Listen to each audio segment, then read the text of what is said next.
Allegory. It's a method of storytelling with two levels of meaning. Allegory is very useful for readers and for writers. In one way, it talks about a safe way to tell and talk about a subject matter, potentially if you are under a totalitarian regime or if free speech is being impeded. Authors would use allegory to portray a theme or subject matter while not getting the limelight for it initially. Allegory is also a really good way to not be prejudiced while looking at a subject matter. You see, allegory, since it has two levels of meaning, first meaning is a literal meaning, what's actually taking place in the story, the actual plot, as I call it, right? The sequence of events.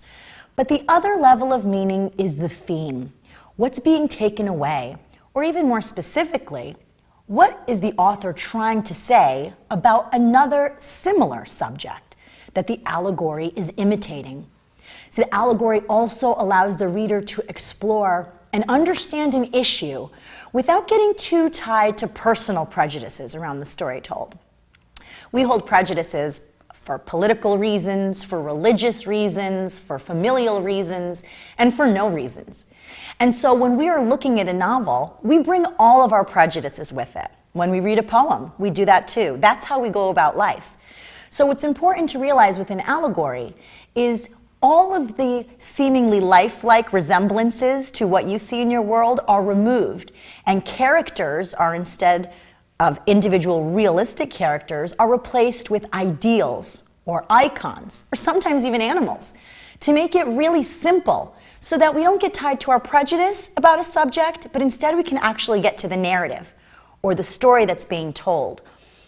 Allegory has been exemplified best in Animal Farm by George Orwell. That was a small novella that talked about the events leading up to the Russian Revolution and the Stalinist era. But it was portrayed by animals on a farm. And in that, were outsiders really able to see what the political situation in Russia was at the time.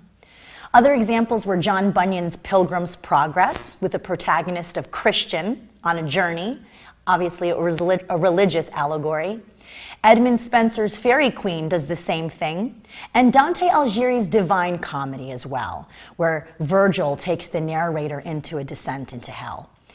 Allegory is very useful, and not just for the reader, but for the writer as well.